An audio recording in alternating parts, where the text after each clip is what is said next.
Bonjour, donc aujourd'hui je pensais me lancer dans une suite de 2-3 vidéos qui s'attrairont à tout ce qui est sexualité, accouchement, allaitement, car notamment au niveau de la sexualité, ce sont des choses qui sont énormément abordées au cours des cursus scolaires, que ce soit en collège, lycée ou plus tard à la faculté. En plus, en dehors des cours de SVT, c'est également des choses qui sont étudiées lors de conférences, par exemple, avec des organismes spécialisés. Et du coup, je trouvais que c'était vraiment important de le faire. Du coup, pour cette vidéo, je vais me concentrer sur les différents types de contraception. Et enfin, je terminerai par une ouverture sur la contraception d'urgence. Et après, pour les prochaines vidéos, du coup, je pensais faire une vidéo plus du coup sur tout ce qui est sexualité, les différents types avec l'hermaphrodisme, le gonochorisme, etc. Et ensuite avec la fécondation, comment ça se passe pour la reconnaissance entre autres du spermatozoïde et de l'ovocyte.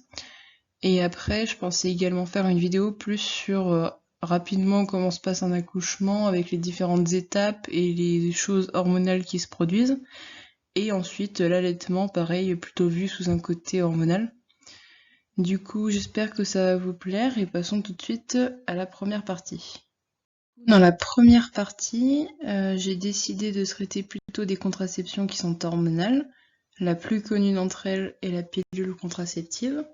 Il existe deux grands types de pilules, les pilules combinées qui ont des œstrogènes plus un progestatif, ou alors il y a des pilules qui sont uniquement progestatives. Ensuite, on aura d'autres types de contraception hormonale qui agiront un peu de la même manière que la pilule. On aura notamment le stérilet hormonal. Donc le stérilet, ça va être une petite structure qu'on va insérer par un médecin dans l'utérus et qui du coup, là, sa fonction contraceptive va être hormonale. C'est vraiment pas le stérilet en lui-même qui va protéger au niveau de sa structure. Ensuite, on a l'implant contraceptif, donc c'est un implant qu'on met sous-cutané et qui va délivrer la dose d'hormones nécessaire. On aura également le patch contraceptif qui est assez similaire, sauf que là, c'est pas un implant qu'on va mettre sous la peau, c'est un patch qu'on va coller. Enfin, il y aura l'anneau vaginal et l'injection contraceptive, donc ça, ce sont deux méthodes qui sont quand même beaucoup moins utilisées. Et maintenant, on va parler plus des contraceptions qui sont mécaniques. Dans une seconde partie, j'ai souhaité traiter plus de la contraception mécanique. Donc le plus connu est le préservatif, qui peut être soit féminin, soit masculin, même si le masculin est plus utilisé. Il y a également le stérilet en cuivre, donc qui contrairement à celui qu'on a vu précédemment ne va pas délivrer d'hormones. C'est sa structure qui va permettre d'empêcher entre autres l'anidation. Et enfin, il y a le diaphragme. Donc enfin, nous allons passer sur l'ouverture.